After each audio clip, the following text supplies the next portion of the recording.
TJ, yeah, I know. Hey, we are live here for Super Dirt Week 48. Just wrapped up the Billy Whittaker Cars 200 here at Oswego Speedway. My name is Mike Mallett. Joining me here to my left, that is Adam Ross, and of course, Chris Marquardt producing here, sitting to my right. You can see him a little bit there. And we have got two of the top three finishers here in today's Billy Whittaker Cars 200. The winner, of course, Mat Williamson, getting it done, $50,000. Tim Fuller finishing in second, and Brett Hearn. And Matty and Brett are here with us right now. And Matty, if you just want to grab that microphone right there in front of you, buddy. And, well, $100,000 man, now the $50,000 man here at Oswego. That's a hell of a season.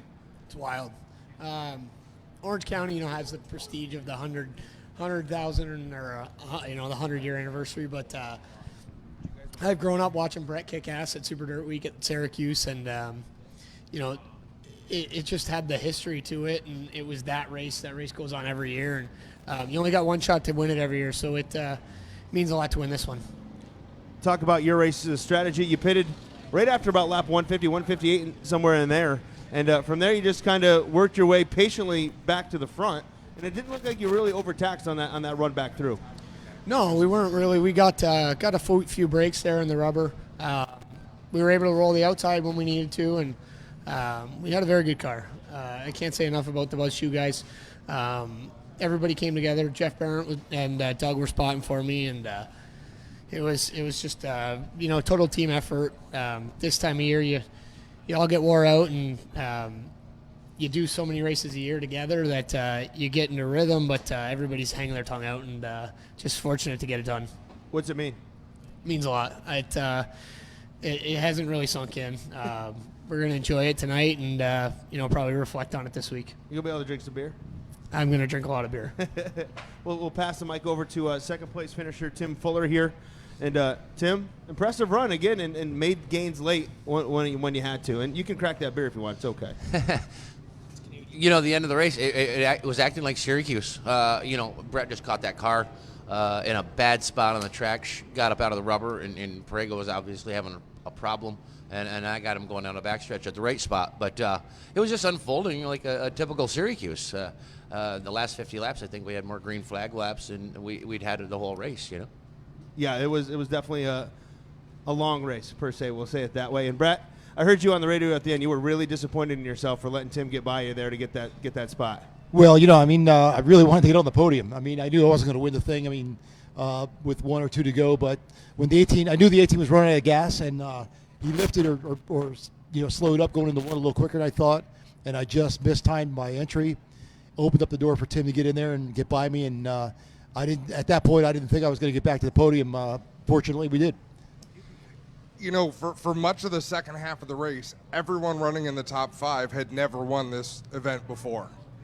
Then when the checkered flag flew, all of a sudden, here's Brett Hearn, here's Tim Fuller, also in the top 10, Jimmy Horton, Stuart Friesen, guys that have been through it over and over again. Brett, why does that happen? What takes place in the closing stages of this race that makes experience just win? Well, I think all those drivers you mentioned that have won Super Dirt Week at one time or another, whether it's been here or the mile, are guys that know when to step it up and they know when to just ride along, And there's an art to these long races, and you got to keep the tires straight, because if you don't, you won't be there at the end. So it's that simple. And like Tim said, it really was playing out a lot like a Super Dirt Week race at the mile. With the track's a little bit rubbered up, the grooves were a little bit tricky. Cold tires were a little bit tricky, and there were a lot of yellows. And so played out a lot like fuel mileage. You saw guys run out of gas at the end. So all the things that we know that played into Super Dirt Week before played in today. We got a question coming in here. Dylan, go ahead.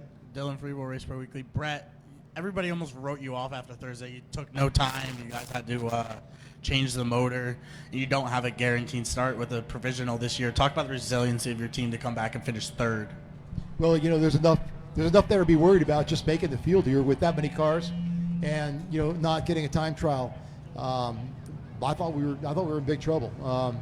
The key to our week was running a decent heat race, getting qualified, getting in the race, and I never would have anticipated that we'd be sitting here today.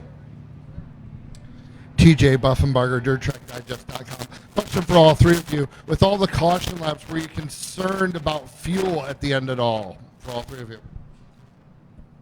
Well, I think I wasn't concerned because I came in with 80 to go, took a bunch more fuel. You know, we never really anticipated that many yellow flag laps that didn't count.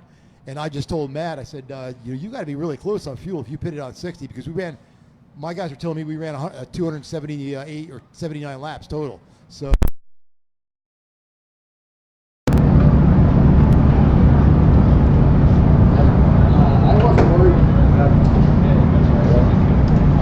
They just killed our power. Oh, our power just got booted out. Hold on just a second. We're still taping. Yeah, we're still taping. We're still taping. Yeah, keep still talking. We got, hey, can you check the fuse box? right here. Okay.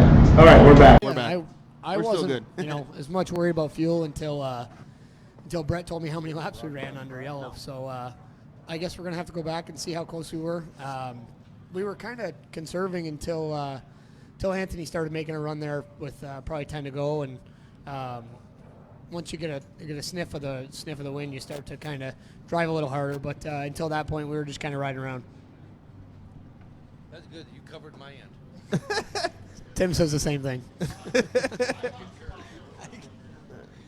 Go ahead. Hey, Ted Schmidt from Area Auto Racing News. Matt, they're in the mid-stage. You run out to like a 6-second lead. I mean, did you know how big a lead you had, and how hard were you running at that time? Jeff and Doug on the radio, they kept telling me to conserve. Once we got a decent lead, we kind of knew who was in second at that point, and you want a big lead over that car. So we would start to conserve, but we had a good car that we didn't really slow down that much when we did.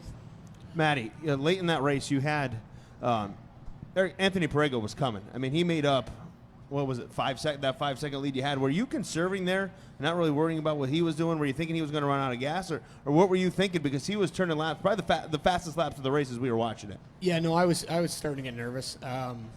They kept telling me the intervals and my lap times compared to him, and I couldn't really understand what they were saying on the radio, whether I was 0.3 better or whether he was 0.3 better. But I just started to get nervous and had to kind of check myself under that yellow and get my stuff back together. So I mentioned to Brett, this seemed like a Super Dirt Week of old where experience really pays off in the end, that the two fellas sitting beside you have had a history of success here. A lot of the drivers that have not yet had success but who were running in the top 5 late in the race fell back. Why did Mat Williamson not fall to the same circumstance? I couldn't really tell you that. Obviously, with these two guys behind you, if I would have had another yellow, I might have been, gotten the nervous stage again. But it just goes to show you, my team was very good today, and they kept me calm behind the wheel and made sure that we didn't run out of fuel and that our tire made it 200 laps. Dylan Freebo, Race Pro Weekly. Matt, with Matt Shepard finishing 31st, does this change up your strategy coming into the last 3 events of the season at Brockville and Charlotte? Coming into this week, we knew we run good here in the past, and we've won races at Brockville and Charlotte. So hopefully we can just keep doing what we're doing and see how the chips fall. Tim, when did your radio go out during the race, and what are some of the things you did with your crew to help communicate? It went out on right around lap 100, and I could hear them, and they couldn't hear me, which it worked all right. We did all hand signals. Mike Bruno, he runs the radio, and I just did a lot of hand signals of 1s and 2s and waving, and so I mean, the guys, I've been with the same guys for forever here and on these pit stops, so they pretty much can run it without me talking. Tim, I talked to you midsummer, and you had the operation, the surgery, you had to take some time off. And you were talking about how important as a race car driver it was to win those big races. You won the Cornwall night that you and I talked. How important was it to run like this tonight here at Super Dirt Week for a guy that had a month and a half off from racing? It's big. I said I was going to have to do something pretty big at the end of the year. And, we, like you said, we won Cornwall there, and then to be able to finish second here. It's always good to capitalize on these shows here in front of the stands that you got and the people that you got here. We're kind of doing what we needed to do, and after taking a month off, and very fortunate. When you make money, when you make your living at racing, you need these big scores. Go ahead, Dylan. Hey, Matt, talk about the last restart there. What was the plan there? It seemed like Perego rolled his tires or spun them. How slippery was it on those restarts? Yeah, it was really slippery. Besides turn 2, It was like an ice rink out there. We kind of found a good line getting into 3 around the holes, and just kept hitting our marks. For some reason there, he was catching us. I don't know. Like I said, I don't know if I was getting nervous and just started slowing down, or if our car started to go away and we needed that yellow. But I was happy to see it. Brett, you talked a little bit about your interesting strategy. Take me through the beginning part of that race, because I'm monitoring the radio stuff, and you guys pitted every opportunity you got to put fuel in the car. Was that just a byproduct of where you were starting, or what was going on, or what was that? Well, we were kind of waiting to see what everybody else was going to do. Never anticipated that many laps that didn't count, so that strategy just wasn't going to work. I mean, you just can't predict that going that many laps. So, that was we ran a few laps at the beginning, make sure that we had the car under us that we wanted, and then we tried to play that fuel mileage thing, and then it wasn't going to work out, so we had to rethink that. This racetrack, the way it worked in today, is this anything we've experienced in the 3 years before this here at Oswego? I think it was kind of similar. I mean, pretty similar to last year. It didn't really widen out as much as it did the second year. Obviously, there was one hole in 3 and 4. It was pretty deep. But, I think it was pretty similar to last year. It's an amazing event, really. I mean, when you think about it, the crowd looked unbelievable, and it seems like people are really into it.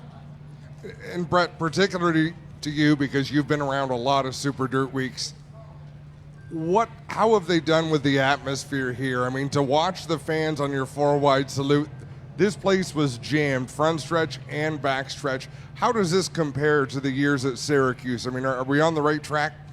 Well, the biggest difference is there's not people on the front and the back stretch. They are here. It's pretty amazing. And it's pretty cool. Are they still booing as loud? No, they didn't boo me that much today. No, they That's cheered. a problem, actually. They cheered today for Brett That's Hearn. a problem. I think it's got to be the mustache. Like, for everyone that's coming to the races and growing mustaches, the most famous stash in dirt modified history, perhaps. Yeah, I don't know about that. Is still. I'm not sure about that. No, my son tells me that all the time. I want my old dad back with the mustache.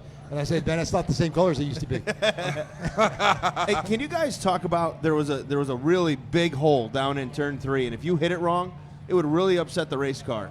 Matty, you did a good job of going around. Like, it looked like you adjusted your line not to go through the middle of that. And Tim, you kind of the same thing.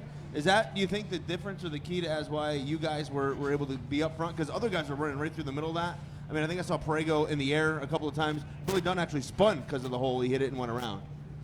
It was tricky. You race the track with 2 different mentalities.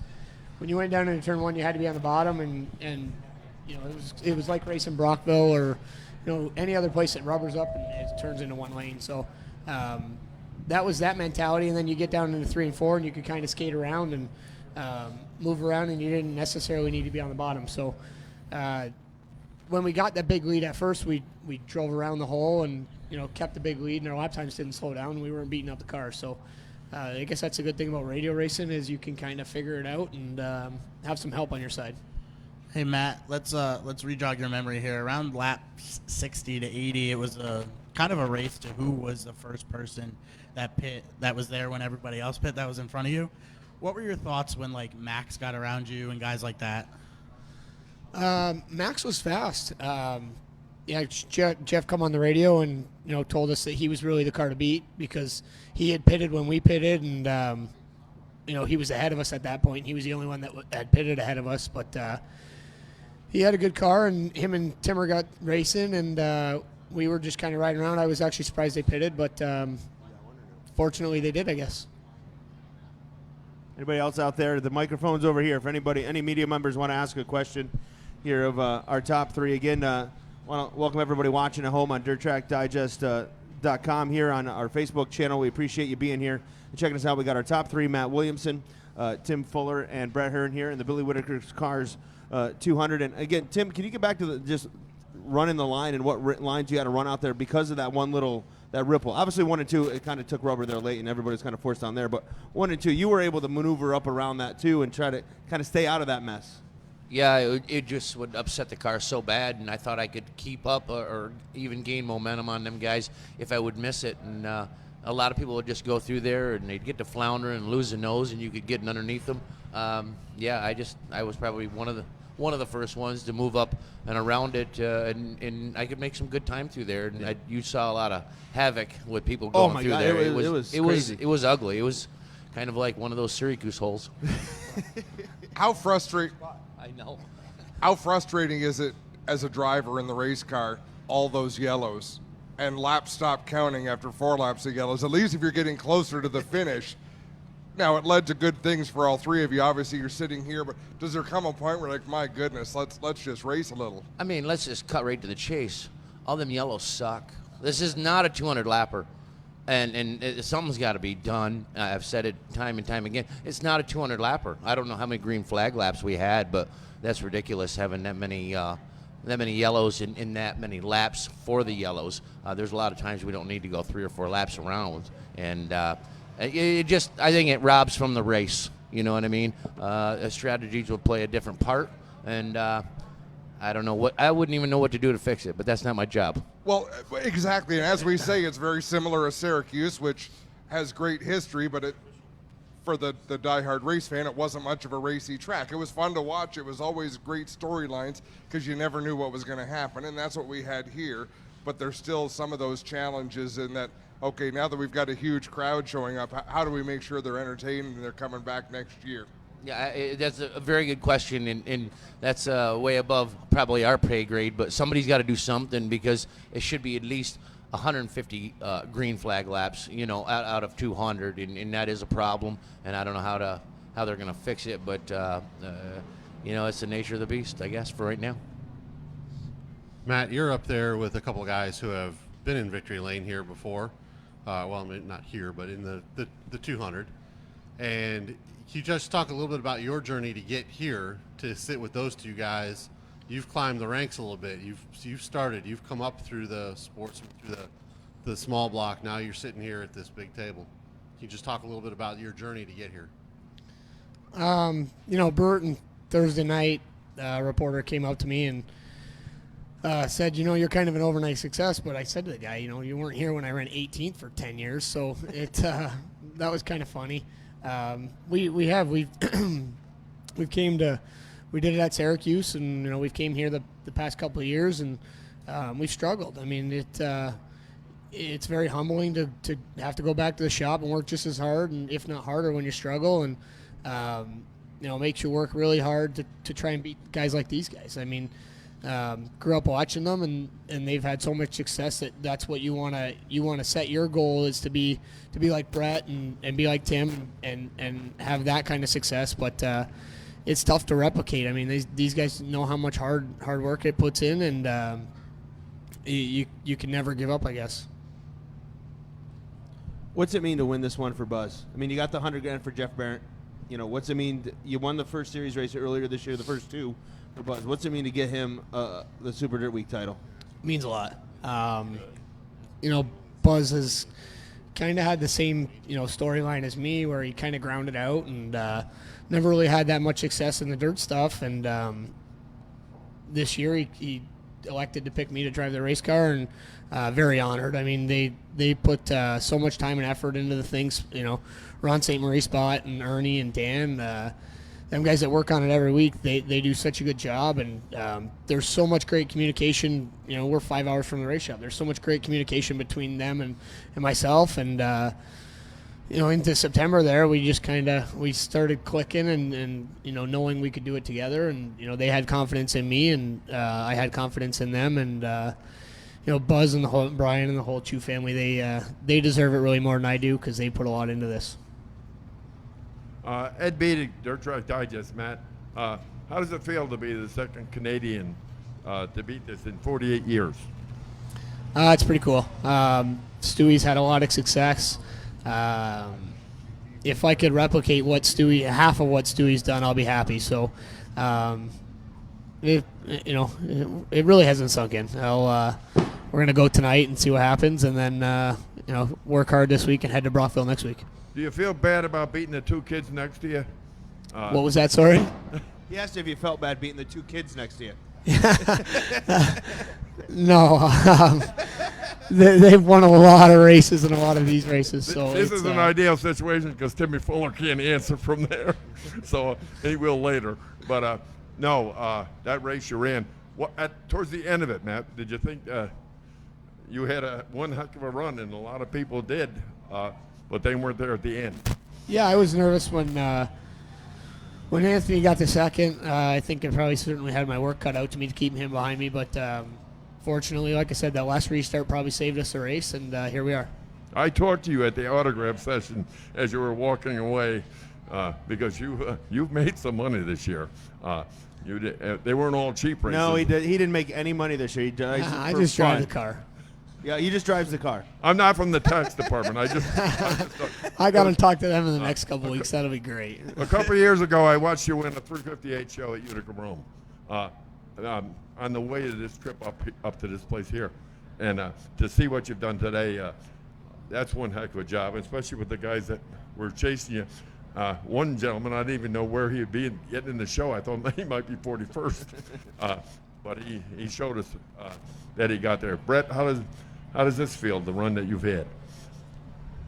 Well, I mean, this is Super Dirt Week. I mean, it's a lot of effort, a lot of preparation, and the way the week started out for me, I just didn't really anticipate this being a possibility, really. So for us to come back, I mean, shows the guys went and made an engine change and which was huge, and came back with a car that I could run in the heat race the next day and with no time trial. And I didn't when I woke up on Friday morning, I didn't think that we could come from 26th and get qualified. I just didn't think it was possible. So so I mean, we started 26th in the heat race, 27th in the feature.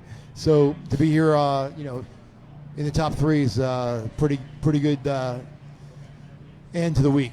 One of the things for both of you, especially you and Timmy, is that the more I talk to drivers this week, especially the youngest ones that were here, they appreciate racing with you guys and what they're learning, and we've watched them grow, and it's because you guys are still out there. Well, I mean, like when you look at the heat races this week and you look at the field, I mean, there's champions in there back to 20th.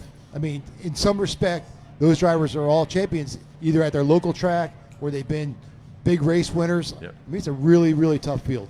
Everybody's got a lot of experience, and they've all had success. Now, we appreciate it all, guys. Thank you very much. Thank you. Thanks. So I want to know, Tim, why didn't you request the second beer? Did you think we were rationing you? Well, I thought we were getting tight here. No, we're. Hey, whoa.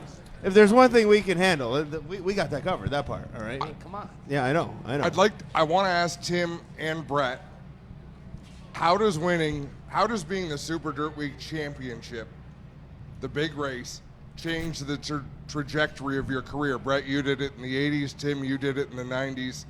What does this mean for Mat Williamson? And explain it in terms of what it meant for you when you did it. That was a big one. I mean, you can win the series races and Victoria 200s and everything, but until you won where me and Brett did it with the mile and stuff like that, that was it. I mean, being as a kid, it was funny. They were asking him questions about, him being a veteran. I was a kid when I started racing with him when he had the black mustache. Now keep that in mind. And I mean, I'm still sitting here with him. I mean, no, it's not a dig, but I mean, that's the truth. I mean, Brett's been here. He's a veteran racer. I mean, he always perseveres. I mean, just like, he had trouble at the beginning of the week and he perseveres, but it will change your career. I mean, everybody knows about Super Dirt Week.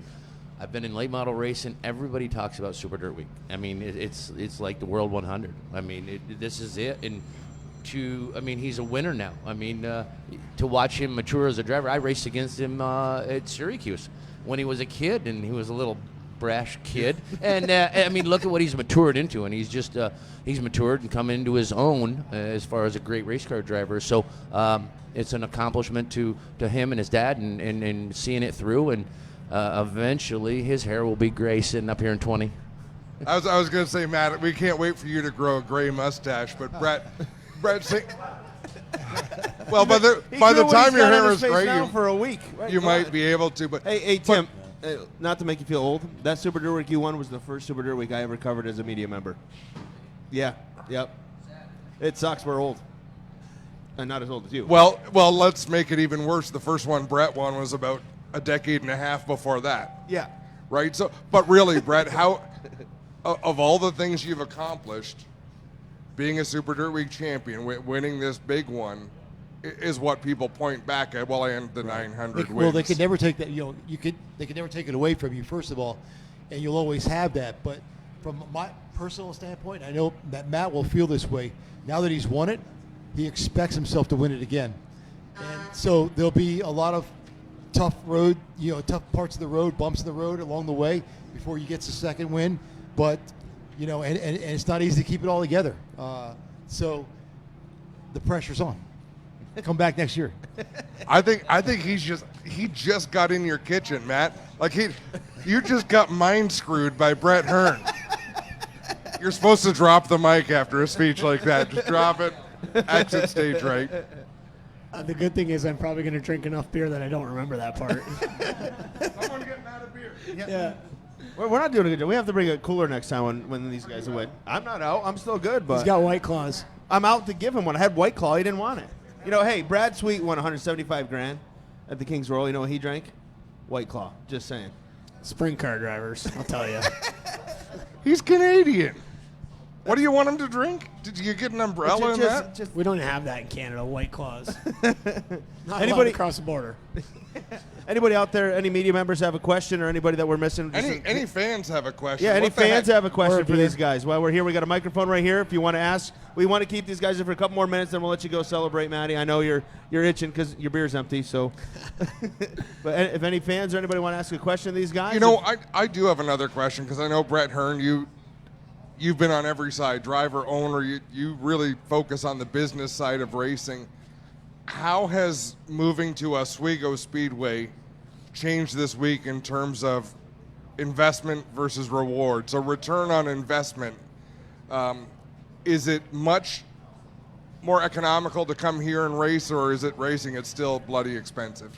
Oh, man, it's a little different. It's a little bit more like going to a short track race, but in a lot of ways, you still got the same amount of prep and expense and refueling equipment and organization and pit stops and all the things that we don't really normally have to deal with in the regular part of the season. So, you'll never replace the mile. It'll never be exactly the same, but they've done a damn good job of making it pretty close. Well, just the people. As I say, the people. Looking at the front stretch at Oswego Speedway, this is an historic place. That's the nice thing about going from Syracuse to here. It's not like they went to a racetrack with no history. They brought it to a track that's pretty rich in racing history. I've sat in the front stretch stands probably 50 times in my life. I've sat in the back stretch stands about 3 times, but boy, oh boy, when you see that full from one end to the other, again, things are on the right track. The people are coming. It's pretty crazy. I mean, when you think about this race has got to be on neutral territory. So this is really the only scenario that you could create that. This is a track where we come to once a year. Nobody has a home track advantage.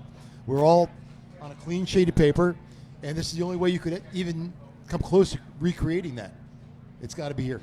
I agree. I love it here. I think this is It races really well. Right. It's awesome. And when we lost Syracuse, you wanted to keep the history, as Adam said. And I've talked about it all week long. I love the history of this place and what we just get to continue to build on. And as a history guy, as a history teacher, I love building history and creating history. And I think here we're creating a really cool history and a rich history to go along with what Oswego already had. Yeah, I agree. This is the place. It's awesome. Anybody else? Want to let these guys go have some fun? Then we'll do a little wrap up. Guys, go and enjoy your nights. Have a great time. Thanks for joining us. And Tim, again, this video isn't going to get as many views as the one where you just sat in your car and revved it. Yeah, well, yeah. Matt, congratulations. Yeah, so Mat Williamson picking up the win in the Billy Whittaker Cars 200, Tim Fuller second, and Brett Hearn third. And now this is our opportunity here for the audience at home and those that want to stick around. We're going to talk a little bit about the race, give our thoughts and our impressions on today's race. I think you brought up a good point there. In chatting about the one thing that frustrated, I think, everybody was just the amount of yellows today. That was the only letdown of it all, I think, for me was that it just seemed to be we couldn't get in a flow, if you will.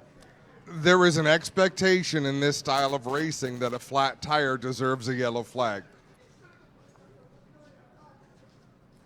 it is what it is. I'm not a huge fan of it. At the same time, I understand that if you as a racer have come to Oswego and invested many thousands of dollars, and that's how it is every week at your dirt car track, then that's what it should be. But I remember, who was it that didn't want to race when Roger Slack was the promoter at Charlotte? There was a big name late model driver that didn't want to go back there because Roger had disqualified him for pulling a yellow for a flat tire. And it was a huge deal because that's not how they operate. But you know what? How many wrecks did we have today? There was only a couple of real wrecks, I would say. I mean, we had the one big one over there in turn 3. Yeah, the big one in turn 3. 3. There was one Susie in 1. and Marcuccelli in 2. Yeah, you had Mahaney and Watt in turn 1. And, you know, that was really all the big wrecks they had throughout the race. Other than that, I mean, I thought, you know, again, it's a byproduct of what we're racing on. It's slippery. It's slick. You can move around. And early on, you could really move around on that racetrack. But as the race went on, we saw, again, windy, sunny, and it kind of rubber down in 1 and 2. But I found it interesting. 3 and 4, they were still kind of all over. It's hard to understand why that works. Do you remember this morning when TJ Slideways said, who underwhelmed you yesterday in the small block race? And my answer was Brett Hearn in his performance, but I was so impressed that he kept coming to pit road to try to make the car better. Well, guess what? He was basically the first to come to pit road today, and then he kept coming to pit road repeatedly to improve on the car. So who underwhelmed me the most this week? Me, with my assessment of who underwhelmed me in the small block race, because shame on me. This is why you do it. Yeah, right. But again, it's okay. And you know, if we had asked Brett that question, how upset were you about that run yesterday in the small block race? He would have been 100% completely honest with you and called himself out for not getting the job done, because that's how Brett usually is. Right, but what he showed us today is there's a method to that madness. Right, he pitted, a million times. So whatever they learned yesterday, they obviously had the opportunity to use today. And this race had a lot of twists and turns in it, kind of, you know, where you saw guys coming, like we talked to Matty about having Anthony Perego. Like, I'm like, holy cow, Perego's coming. I was all over the place on the infield to watch that race, but for a lot of it, I stood on the inside of turn 1 and 2. Anthony Perego was turning at least 2,000 more RPM in the corners than Mat Williamson was barely idling through the turns. Perego would come in there just stomping on the throttle to get around. So it doesn't surprise me that he ran out of fuel, for one. Right. But it just shows the different ways to get around a racetrack. You know, and you know, we have to talk about the guys that did not have good days. You know, we've talked about the top 5, kind of gave you that, but Matt Shepard, that is not going to do well in the point standings. 31st place finish here tonight. Your defending race winner, Larry White, 40th place finish. Gotten a little just a little jingle. It wasn't even really a hard hit in turn 1, and that was it. It broke enough of the car. And same with Matt Shepard. Yep. Both of them being out of the race was a result of contact going into the corner, and it just tore things up so bad that they couldn't get back out there. Now, both crews tried. In fact, White's crew did get him back on the track where he spun under yellow because there's something amiss with the steering box, and he pulled it in. But the effort was definitely there. I would agree. I mean, those guys all tried, and it's just weird to see those guys dropping out. You know, you don't see Matt Shepard and Larry normally.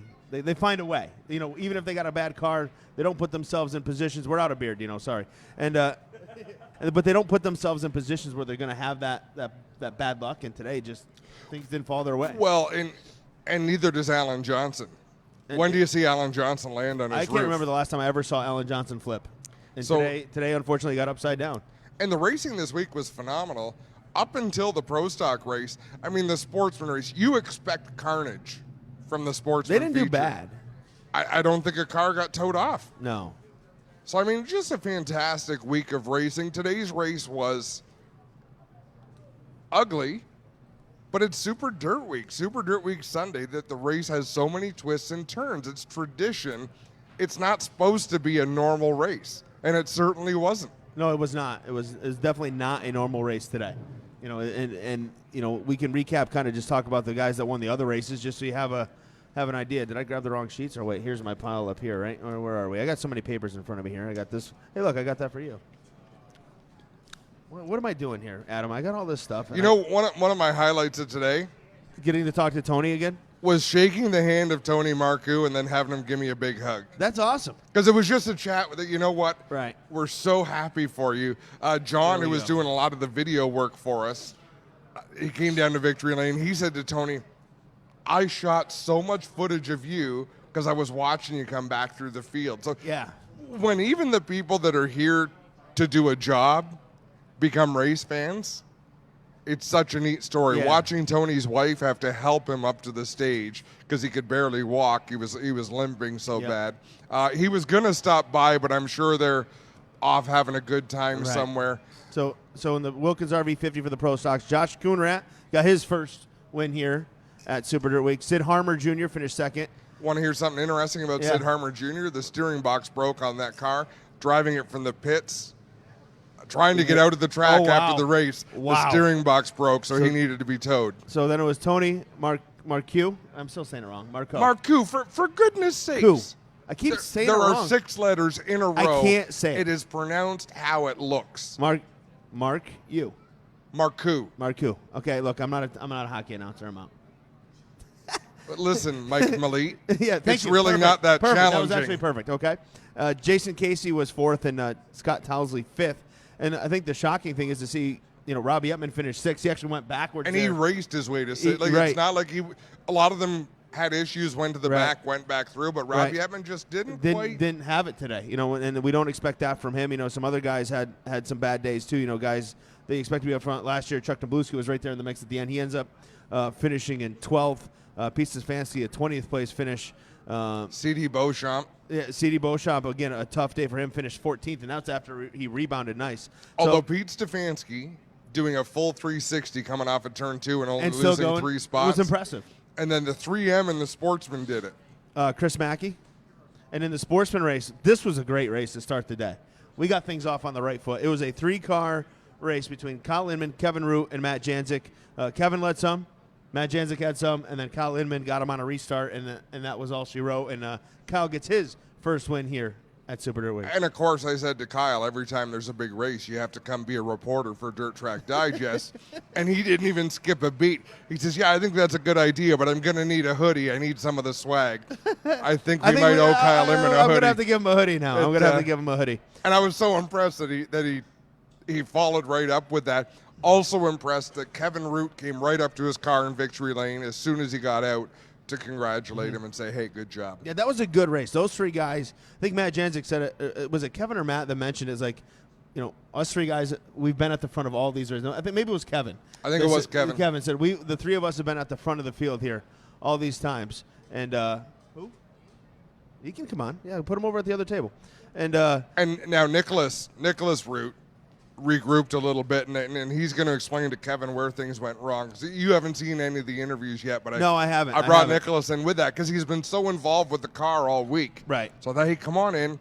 That obviously you and your dad talk after your kart races. Right. What are you going to regroup with him about after this one? And he explained what he could have done a little bit better and maybe where he left something on the table. It was fun. That's awesome. So, again, Inman won, Kevin Root, Matt Janzik, and Matt made one little bob on the restart. Then he hit the inside wall trying to push it, and he got a flat, and then and Root got by him. So that was your top 3 there. And we've just brought in pick up the microphone, Dean. You can't talk about a microphone. Yeah, right. You just talk into it. I know you're shy when it comes around the microphone. We got Dean Reynolds here, the director of Northeast here for World Racing Group and Dirt Car, obviously. And, Dean, you've just wrapped up now Super Dirt Week. Last year you were kind of the newbie when we came here to Super Dirt Week. So now, full year under the belt, what did you think here being at Super Dirt Week and your thoughts on the event and how things went? I've been up here since Monday morning, and I lost my voice 3 times. Got 724 headaches. Been tired. Went to bed every night. This is my 3rd beer the entire week. Wow. My second. In the entire week. But I had a ball. I really did. And between the fans and the competitors and my staff and our staff, I should say, it was really a unique experience. And it's something to see this big. I started out laying out the pit parking to watching and overseeing the events, watch Doug Leder and John Nelson do their thing. And, was it the best 200? No, we all, but you get that. You know what? And it doesn't matter. You always want to say, wow, that was the best race. Last year, Well, I mean, we had a dynamite pro stock race, a dynamite sportsman race, and both modified races were good. Yeah. Right? Like, I mean, Yeah, I go still with think it. the pro stocks and the sportsmen were better, but there were little things this year that you think, that could be better, that could be better. But guess what? You had the place packed. Yeah. There were storylines, cars that. Oh, yeah. They're always going to be. And the unique scenario is the fourth year here at Oswego, we finally had good weather. Unfortunately, the good weather played It was into the the wrong track day. surface. Well, it was. Well, Yeah, the good and- weather was on the wrong yeah. day. Yeah. Not the wrong day. I guess today I'd rather be here today till the 8 Yeah. instead of But midnight. the track, which doesn't really took rubber right off the bat. And Billy- we had to just Yep. try to sneak by and try to get through it. And Eric is like, I'm going to do my best. And, of course, Mother Nature came in yesterday to help out. Mother Nature always helps out. And then you saw what it can do. But then we had to run the races afterwards and start taking rubber again. And then you have a beautiful day like this. And it hung on as long as we could. We eventually had to go single file restarts on lap 130, I believe. And then we had a little bit of a hole in turn 3 and 4. Well, a little bit, I guess, the size of But look, all things tank. considered, when you look Yeah. at the hole and guys were hitting it and whatever, but we look back, we're nitpicking like, oh, there's this one hole Yeah. in turn 3. Nobody is going to complain about No, the but track because the surface. first year we had holes Well, everywhere. yeah. Right? The Baja 200. Yeah, we all right. know So that. you yeah. have to look back Yeah. and say, look, this is where we were, and now look how far we've come. And even at Syracuse, I mean, they used to fill holes with cement. Like, Yeah. Let's be fair here. Well, So it was one funny. small hole, it's not a big deal. We're in a tower, and we said, well, it kind of feels like Syracuse. They have a little hole in turn 3. Yeah, that's Because right, turn right. 3 of Syracuse always had a hole. Because that is the tricky between number Eric 3 turn. Kingsley and the Fink family. Oh, yeah. Okay. And Doug Leonard and Dean yourself, obviously the whole group. You really shouldn't print a schedule for Super Dirt Week with times on it. Yeah. Say this is the order we're going to try to do things. This is what. Well, I love that you're giving them crap. but No, it- I'm not. I'm not giving you any crap. I'm Yeah. saying, Well, you know what? They're The irrelevant. fans still need to know what time to show up.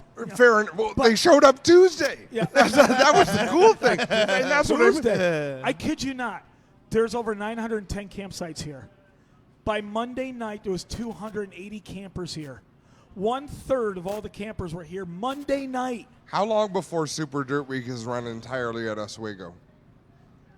No satellite shows. Billy Decker Well- was lobbying this morning Well, and for Yeah. night I mean, racing. it's a topic of conversation because in Syracuse, because Syracuse costs so much to race, Mike, there Oh, was yeah, I 30 know. guys that just ran the satellites. Right. Oh, right. We've talked yeah. about this with Jimmy Yeah. Phelps. We asked him about it as a promoter and a driver. We talked about it with, I think, Billy Decker as well, like you said. Yeah. We asked them all about the satellites and all that, and they all kind of had the same idea. Like, before, guys that couldn't afford to go to Syracuse came down. They still raced all week. And they had a great time running the satellite shows. Then they came here and they partied, had a good Yeah, time. they came here to drink. Right. Now, Yeah. they're all racing here. Yeah. And they don't want to take their stuff to those Well, satellite shows and risk wrecking. Corey Wheeler is 4th in 358 points. And where he timed so well, he kept his car here and ran Jessica Power's car at Brewerton for a series race. Yep. He's been running the series all year. But he goes, I'm not going to mess up my car because I'm at Oswego. So, I mean- Oswego, you can bring your Saturday night car How long before? and have a chance. How long before we possibly have almost the Knoxville Nationals with 4 divisions, right? Night after night after night, leading to the big weekend. I'm not saying throw the history books away and recreate some, but it's pretty cool that all these people now converge at Oswego. And a lot of them are saying, boy, oh boy, it's tiring to have to go to all these satellites, when we've got everything right here. It's tough. I talked to Jimmy and Corey Reed. Mallett, Tuesday at Utica Rome. The crowd was okay. It was okay. It wasn't spectacular. It was okay. It was okay. But the competitors were there because We had a they lot all of cars. stopped in before they came to Oswego. Right. We had almost But 40 once they small came blocks. to Oswego, we had 29 small blocks at Weedsport. And I talked to Jimmy. The crowd was okay. But also, you got to remember, Syracuse is 15 minutes from Weedsport. Oswego's 45 minutes. Right. You know as well as I, if you start drinking a little bit, start partying, you're all settled They down party in the at camper. this event? Did they party here? Yeah, a little bit. I've heard. I heard. I didn't know 'cause they my first partied year at not Super Dirt doing Week, it, but- right? They partied but- at Super Dirt Week? Are you going to get into a car and go 45 minutes to go to Weedsport and come 45 minutes back? I don't, So there's a new challenge. Now, Brewerton, it seemed like they That all place is decided, let's go to packed. Brewerton. That's only 30 minutes. They were sitting on each other's laps at Oh, yeah, Brewerton. Brewerton was Yeah, packed. great It was crowd. packed. Yeah, And so- Brewerton, the Hurricane 100, has always been one of the favorites Yeah. of the week. I mean, that is a race that everybody ends up talking about. I mean, Don't get me wrong. I'm not complaining. I'm not saying something is broke and needs to be fixed, but I'm saying, boy, oh boy, your eyes have to open when every campsite is sold out. Yeah. Every campsite is sold. Oh, almost every seat is sold. I mean, this place, I would guess, was 90% filled to capacity. There was a little bit. Well, the front stretch was the best it's ever been. The back stretch is always good because you have the influx of the people from the pits and everything else. The one thing that I'm amazed at, because I got in charge of pit parking placement, there was 305 cars here. There's 276 pit spots. So I'm trying to figure out where the 29 cars are. I can tell you, there's about 5 of them, at least down at the bottom of the hill, over by where some of the promoters are camping up there. Yeah. But, hey, Dean, not to be annoying, can you stop my recording or hit the stop button? Oh, now I got to just hit the red button. Yeah, hit the red button, stop it. That paused it. Whatever. I don't need You got 42. it. I don't need So- to interview you here too. But no offense. I mean, we're actually sitting there talking right now. Is what are we going to do for pits next year? We're already thinking, what are we going to do for next year? Because we already ran out of room, and I got a feeling you're going to see more. I mean, you had 83 small blocks, 80 big blocks. It wound up being 102 sportsman cars and 41 pro stocks, so 305 cars. I mean, it's just. And then you know what? That's a good problem to have. At the end of the Oh, day, it's a great problem It's a to great have. problem to have. It's I mean, great. we've all had some long nights this week and some tiring nights, and Well, you know what was not an issue this week was dust. Visibility wasn't. There was a couple of moments. we had a little bit when Eric worked the track a little during the heats on Friday. He tilled turns 1 to get. There was some ruts just starting to develop, so he churned it up. But when he churned it up, it got down into the drier part a little bit, and we had to. The first couple of heats were a little dusty, but then it blew right off and got that shine. But for Other than that, that's day it. racing on a dirt track in New York, It's white clay. It's good clay because it doesn't get that dusty. Then it gets that nice shine that we see at Utica or Land of Legends. But it's just then when it gets to that point to take a little bit of rubber. And the only reason I was taking rubber, you know how many cars are thrown out there and how many laps are running on the track. And Eric, I talked to Eric dozens of times during the week, and he goes, we just got to find a way to maybe cut down some of the laps. I get it, but guys also need laps to practice because they've never been here. Yeah, I think there's got to be a plan B. 30% of the cars that competed this week are rookies. 30%. Well, when Gary Spade told me that, I go, are you kidding me? In the modifieds, we crashed some cars. Oh, yeah. The pro stocks, we crashed some cars. Yeah. But in the sportsman and in the 358s, I don't know. Officially, I don't know the stats, but I don't know of a blown motor or a clipped car.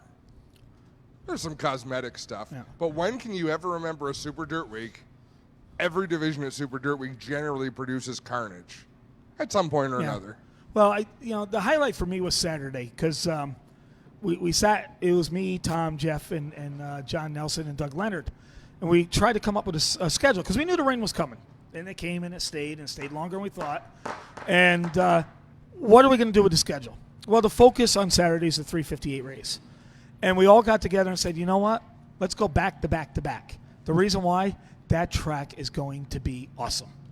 I go, the fans are going to see the best race Saturday night, 358s, or late Saturday afternoon. So we came out with the hot laps, came out with the last chance qualifiers. And to watch Steve Bernier travel this half mile in 19.2 seconds. The big block track record was 20.3. I thought it was a mistake when I heard, I think it was Shane Andrews mentioned the lap time. Like, what? What did he just say? You know me, I'm a sprint car guy, and I'm used to hearing sprint cars never lift. I watched that 25 not lift for 10 straight laps. But then the problem came, and this is Mark Hitchcock got on the radio. We got a problem. What are we going to do about fuel? Because these guys are not going to make 150 laps because they are just hammered down. So it was a last-second decision to utilize that 100-lap, 5-lap pit thing but make it into a fuel stop.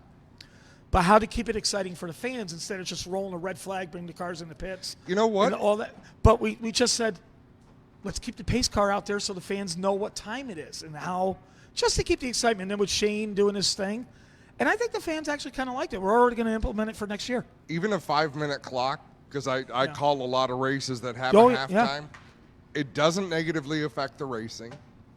Like Billy Decker said, it is so much safer on pit road. Yeah. Well, anytime you do, especially We did away with the quick fills last year. The small block car count went from 50 to 70 in 1 year by doing, I think it's the quick fills. Now we hit 83. But I was thinking of different ways to do it. Kind of think of, remember Utica Rome, Mallett, the Colt Cup we had running with the Bulls. Oh, my God. We did it. Just to give you an idea, at Utica Rome, we staged all the teams off the racetrack. We stopped all the cars on the front stretch. Then I blew an air horn. And then everybody could come on as soon as I blew the air horn. So you had like this mass exodus of golf carts and four-wheelers and all these lights come up over the bank, and they're all hustling down the front straightaway. It was cool. Yeah. You got drivers out of the cars grinding tires on the front straightaway because they had 10 minutes. I blew an air horn with a 5-minute warning, a 2-minute warning, and everybody had to be off the track by the end of that 2-minute warning. So something like that. I mean, we're thinking different things all in the last. I mean, we're ready to go. Drivers, start your engines like 6 minutes when Mark got on the radio and says we need to do something. So we came up with that idea, and we implemented it, and then it worked. And now that, the freezing of the caution laps at 4, which, by the way, I think helped out big time because we didn't hear the booing that we did here last year. Because we ran a great race last year, but 82 laps were under caution. Yep. We can't have that. The fans pay good money. They want to see racing. So, there was more cautions this year. More laps probably run overall, but at least we froze, and we didn't hear one complaint. About that. So that was a good move.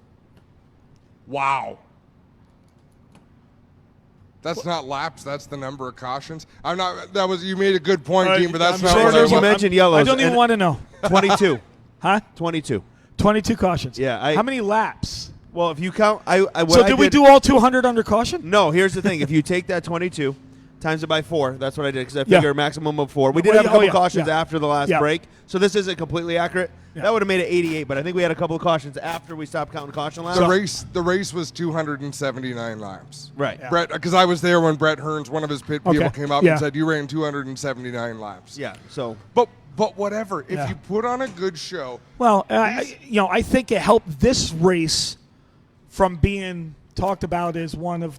I wish, the only thing I wish that Eric Rudolph made it on fuel because I want to see if Anthony Perego had anything for Mat Williamson, because even if he ran out of fuel at the end, just that he got there and he was ready to challenge, and I'm like, oh, this is going to get good. This is going to get good. Did you talk to Anthony? Because I asked Matt, what did you do different on restart? He goes, nothing. He goes, Anthony was catching me. Yeah. He goes, I just don't know. He goes, my car didn't get any better on that restart. Yeah. But maybe Anthony was just hammered out. Anthony ran the fastest lap of the race at lap 187. He was cutting off a second a lap. Yeah, it was nuts. He was coming. Yeah. And he did the same thing though in Middletown in the 100 grand race. He did the same thing late in that race in 160 laps. Probably the last 20 laps he was hammered out and he was coming on the leaders, and then he broke. So similar result, unfortunately for him. And then here comes Tim Fuller and Brett Hearn doing what they do best. You know what? Experience. You know what's interesting? We've talked all year. Again, I think we mentioned this earlier. We've talked about how this has been the young man's game. I think you brought that up last year. It was all the young. It was that changing of the guard per se. And now this year, those guys that were the changing of, that whole comment, they just kind of stuck it to us. Because it raced like Syracuse. Yeah, right. They sat there and said, this reminds us of Syracuse. Yeah, right. So you had, Billy winning last night, and then tonight, you look at the top 5 in that big block race, and it's, the guys you're like, okay, yeah, those guys are supposed to be up there. And those are the guys that are supposed to be, again, Tim Fuller, Brett Hearn, Jimmy Phelps. I mean, even Ryan Godon, he's a veteran. And again, Stuart Friesen, finishes. How happy are you for Chris Heil? I was hoping he was going to get a podium. I was so hoping. You could tell. I guess the tires started going there at the end. He couldn't hold it down low. Yeah, right. Not that I had anything against who was up here, but that would have been a party if Chris Heil had finished on the podium. We would have had a good time. We'd probably be over his house right now. He lives a mile away. Yeah, right. Well, he would have brought more beer. Power to the little guys. Yeah, right. And that was cool. Adam, you just said it. That's what Oswego's all about. Well, that's it. It's still Super Dirt Week. Yep. But it's so much more accessible to the weekend warrior, the people who do their own Mal, thing. you remember the first year, and too bad it happened again. But remember, Alan, when everyone was talking about the track surface and everything else, and Alan Johnson, who brought his car home in a basket that first year, said the only mistake about Oswego is taking the dirt off of it. Yeah. Because Alan Johnson has a legitimate shot with the budget to stand in victory lane here. Oh, yeah. Fortunately, it bit him again, and it wasn't even his doing again. No. But at one point I looked up and I was with Robbie Knowles in the tower, the Plattsburgh Airborne Park Speedway promoter, and we were just kind of joking around. I go, look at the top 10 right now. What the hell is going on here? And it was such a weird mix of who was there. again, you had Mark Johnson, Tommy Sears in the mix there. Anthony Perego was up there. Oh, Timmy Sears Pat was up Ward there for a long say time. Timmy Sears Yeah. was there too. Yep. And you had who was the other one there? There was one other. Oh, Pat Ward hasn't had the best years, but all of a sudden I look at he's running 4th or 5th, and I'm like, what? This is just weird. And then again, even when it all cycled through, it still ended up being some of the different guys. Now at the end, obviously experience shows. And I mean, for Matty Williamson. Well, I think we just know since he- Matt look, is on since top of he his won game. that Yeah. 100 grand, he's got the ability to close now. You win a 100 grand race. You win that at Middletown. Yeah. Since he and won Matt's, that race, Matt's gelled with the Buzz Chew team. he is. Yep. It's And, just- and what's you can see it. amazing is it's not just the Buzz Chew team. All those his teams 6 now car, all yeah. sync Gets in together. and Jeff's they, car. They Yep. all work together and they try to better Matt as a whole, better the program. And that I think is the biggest thing because it's helped the Buzz Chew team, it's helped the Yep. Jeff Barrett team, it's helped the Weekly team and his team. Matt's always had the talent. Matt's always had a heavy right foot, but now he's putting together patience and knowledge, and he's putting it all together. It's a And complete package.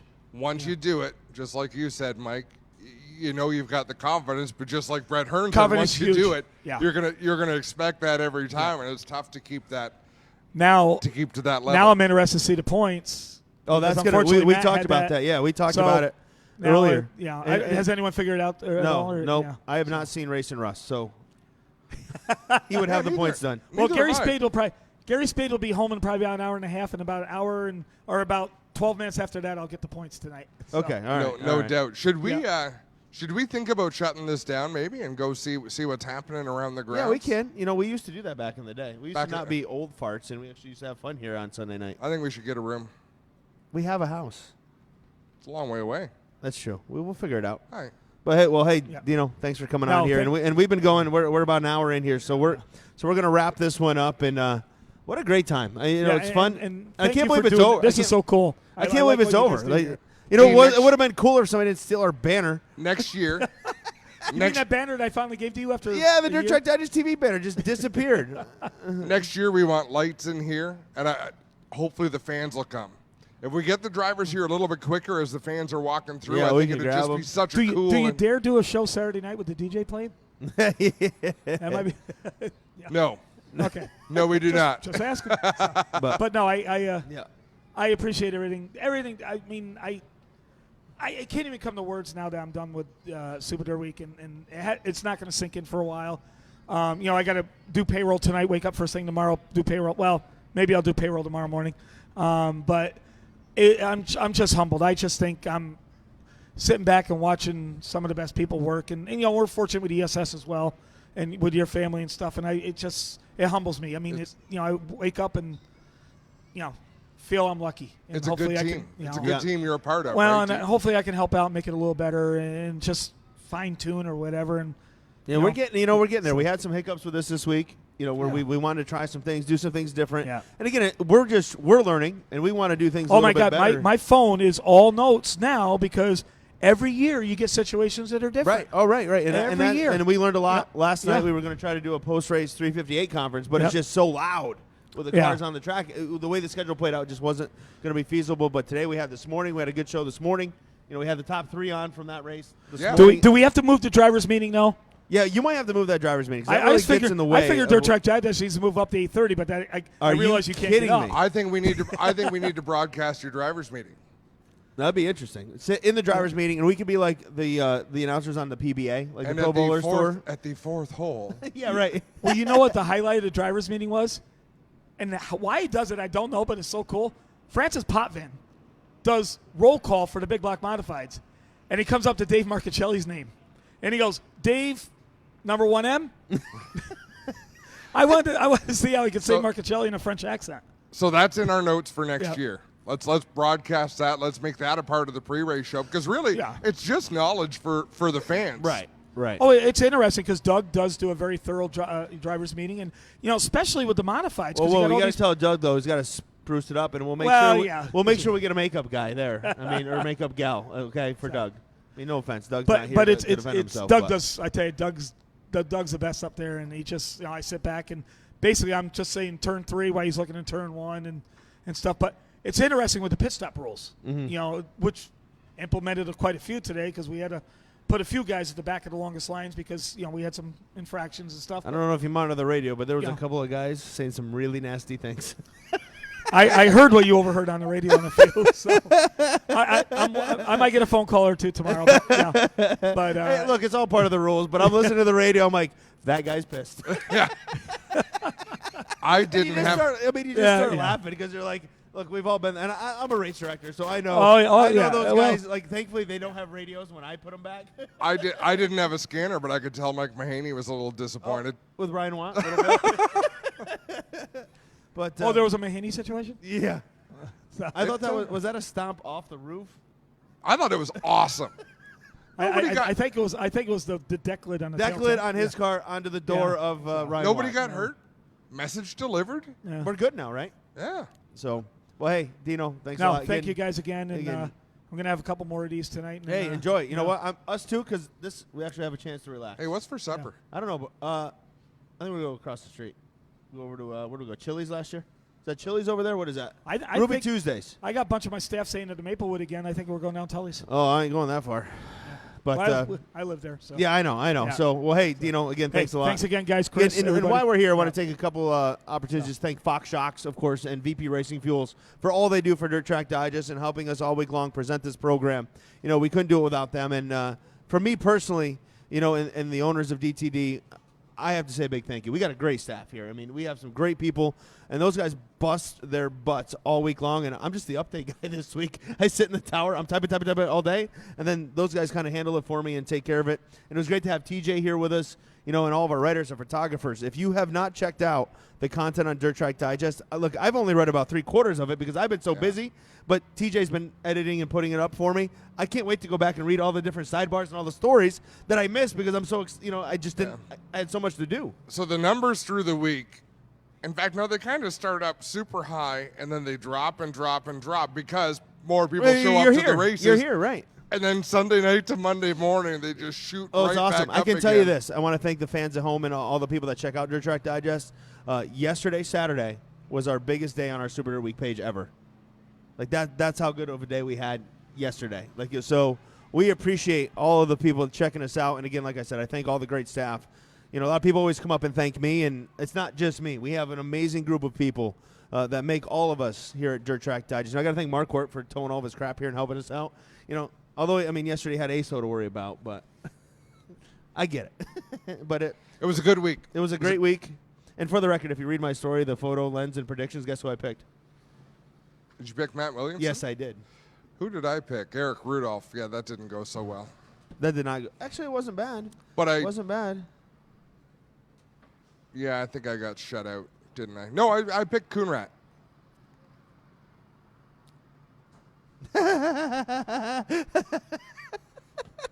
We have a little mistake on our Facebook page because we were trying to update the story too quick.